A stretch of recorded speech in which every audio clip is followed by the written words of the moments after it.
خواتین و حضرات، آپ سب کو 14 اگست کی مبارکباد ہو۔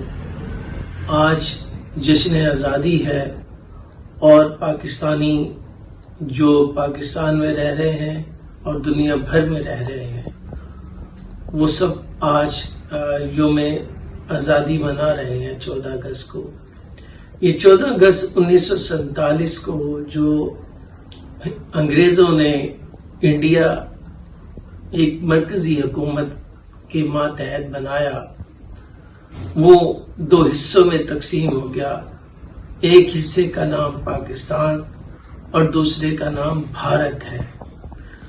پاکستان جو بنا اس میں بے شمار خواتین و حضرات کا رول رہا، مگر جو سب سے اہم ترین جو لیڈران رہے ان میں سر سید احمد خان، علی برادران، سر آغا خان سوئم، علامہ محمد اقبال اور قائد اعظم محمد علی جناح تھے، جنہوں نے یہ پاکستان کی جنگ جیتی۔ 14 اگست در حقیقت اس بات کی دلالت ہے کہ جو ہندوستان بٹا، انڈیا تقسیم ہوا، لاکھوں لوگوں کی جانوں کا نذرانہ دے کر اور کروڑوں لوگوں کا پنجاب سے اس طرف اور اس طرف سے اس طرف جانا، یہ ایک بہت بڑا واقعہ تھا جو پوری دنیا کی تاریخ میں رقم ہو گیا۔ اب 14 اگست کو پاکستان تو بن گیا، جس طرح کے پاکستان کو 74 سال گزرنے کے باوجود چیلنجز کا سامنا کرنا پڑا ہے۔ یہ چیلنجز کا حل ہم کیسے تلاش کریں؟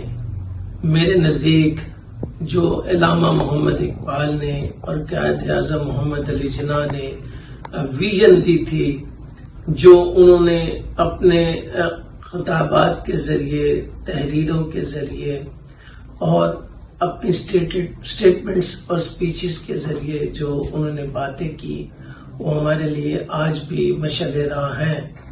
اور علامہ اقبال کے جو اشعار ہیں، جس سے در حقیقت انڈیا میں، بھارت میں جو ہندوستان اس وقت کہلاتا تھا، اس میں جو مسلمانان ہند میں جو قومیت کا شوق جذبہ بیدار ہوا، اس جذبے کے تحت پاکستان بنا۔ اور علامہ اقبال کے جو اشعار ہیں، جس سے در حقیقت انڈیا میں، بھارت میں جو ہندوستان اس وقت کہلاتا تھا، اس میں جو مسلمانان ہند میں جو قومیت کا شوق جذبہ بیدار ہوا، اس جذبے کے تحت پاکستان بنا۔ یہ وہی جذبہ جو ہے وہ آج بھی ہمیں اس کی اشد ضرورت ہے۔ ہمارا جو یوتھ ہے، جو 60 سے 70% ہے، وہ علامہ اقبال کے اشعار کو دوبارہ سے پڑھے اور اس کے مطابق اپنی زندگی جو ہے وہ گزارنے کی کوشش کرے۔ علامہ صاحب کا جو بڑا مشہور شعر ہے کہ اپنے من میں ڈوب کر پاجا سراغ زندگی، گر تو میرا نہیں بنتا تو نہ بن، اپنا تو بن۔ اگر ہم صرف اسی کو اپنا لیں تو ہم ہر شخص انفرادی طور پر اپنے کام سے کام رکھے گا، اپنی ترقی پر توجہ دے گا، اپنے کردار کو بہتر کرے گا۔ جب وہ اپنے کردار اور ترقی کرے گا، کچھ نہ کچھ کنٹریبیوٹ کرے گا، تو اپنی ذات کی تکمیل ہوگی، اس کے خاندان کی خوشحالی ہوگی اور ہمارے معاشرہ بہتر ہوگا اور ملک ترقی کرے گا۔ اب سب کو میری طرف سے جشن آزادی مبارک۔